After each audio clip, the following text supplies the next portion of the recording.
HP5, and I'm about to do this, right? Okay.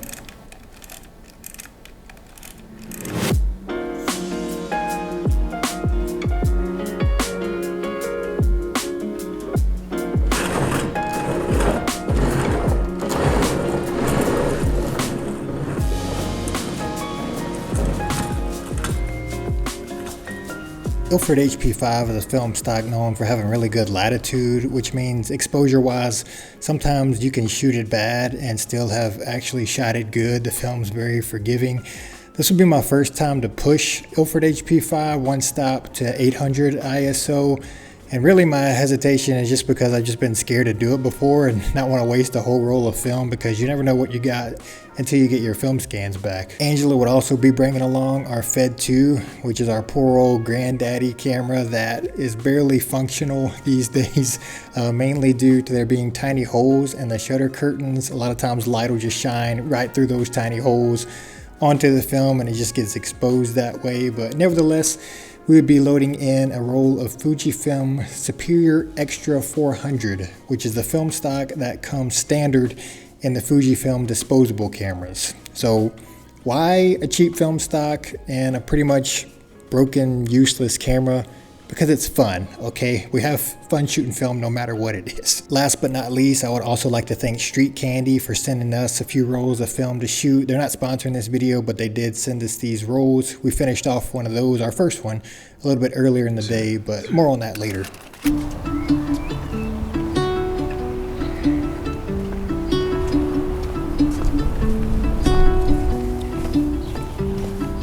The depths of silence. Get your light meter up. Where echoes remain. You were the sunrise, and I was the rain. A collision of souls, opposing in flight. I was the darkness, you yearned for the light. Now you're gone. Have no idea how this is gonna look. Quarter mist filter, black and white film. Hopefully get those blue and highlights and it's not too much. Mist filters definitely aren't anything new to the camera world. They got really popular for digital cameras to take some of the digital edge and sharpness off, give it a little bit of a softer look, but probably most notably mist filters are known for blooming highlights. When you point them straight at light sources, they give a really cool effect straight in camera. So two things here. The first thing is the lens on the Canon QL17 is tack sharp, so I wanted to soften it up a little bit and get a little bit of a different look than what I've gotten in the past. And the second thing is, in the summer, golden hour lasts for like 15 minutes. Like golden hour turns into blue hour and blue hour turns into night really quick. I knew that would be happening. The street lights would be coming on. So I wanted to see what it would look like when we point our camera straight at a light source and try to get that bloom and highlight effect.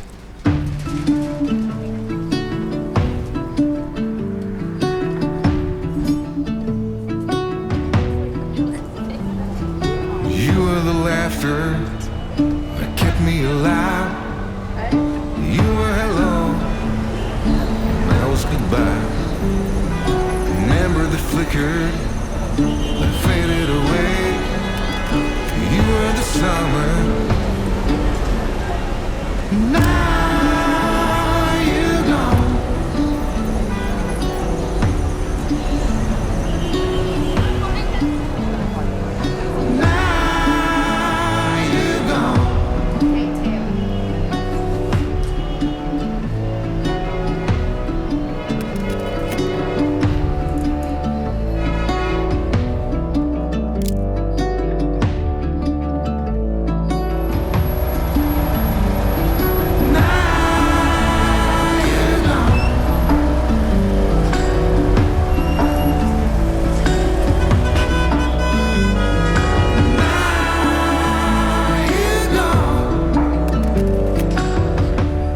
Typically, I find it difficult to make busy street scenes look good, but this one was all right. You know, we have some pretty good layers here. I think that's what makes it good, and that's why I like it. You have a good foreground with the people. You have a good midground with the traffic and the buildings, and then you have a good background where you can see the hill in the distance all the way to infinity. And it's kind of framed naturally by these flags up here at the top of the frame.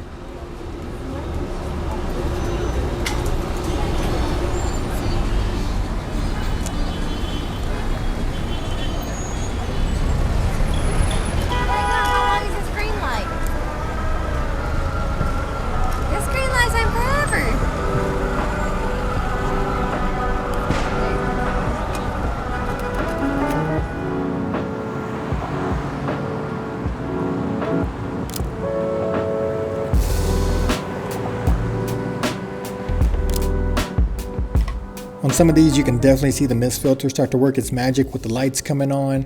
It's a look for sure, but one that I think really worked out in this situation, and one that can't really be reproduced in post. I mean, it's possible to reproduce it in post, but that would take up a whole lot of time that I'm not willing to do.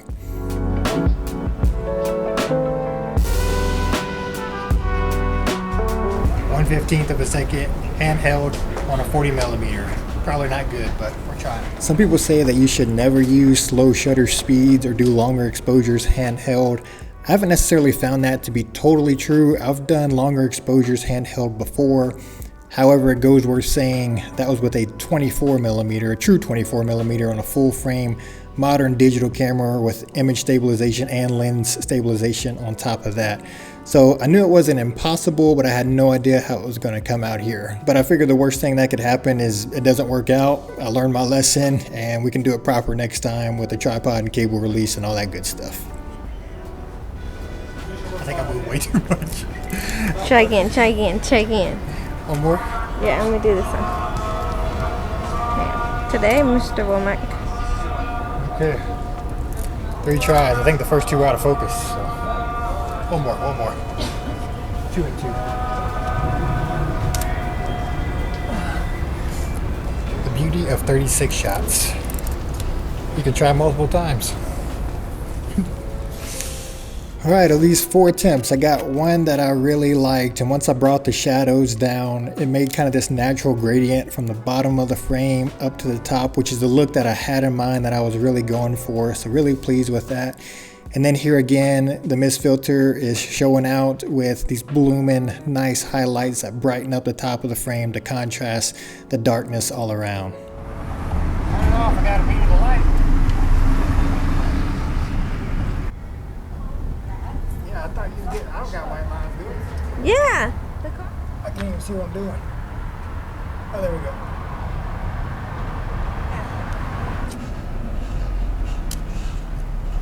Got it.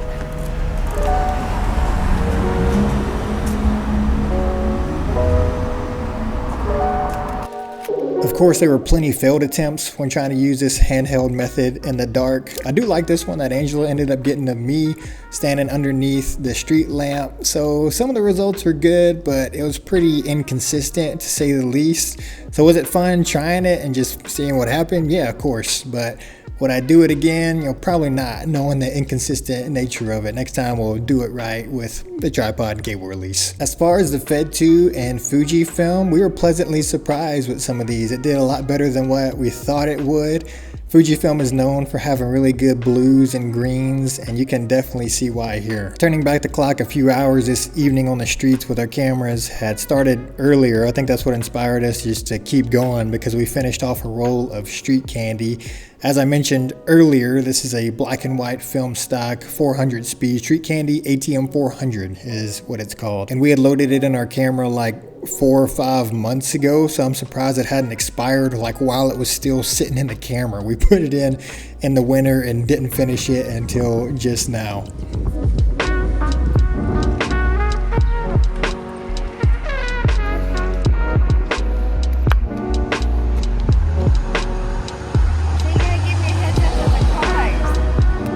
I'm not just saying this because this roll was sent to us for free, even though that does tend to make things better a lot of times, knowing that you got something for free, but the results were really nice. It's more of a contrasty black and white film stock that's able to maintain good details in both the highlights and the shadows. So it has a good dynamic range along with good contrast straight out of camera, almost as if I pushed this film one stop, but I didn't. I shot it at 400 speed.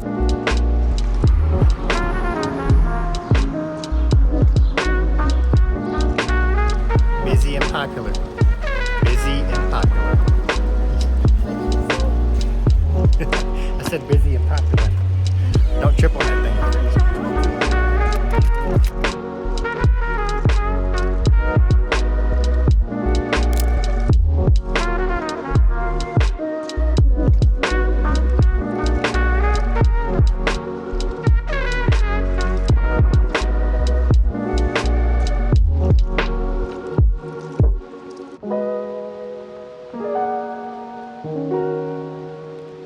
So I'd like to thank Street Candy for sending us this film along with their 100 speed film that we'll definitely be using in the future.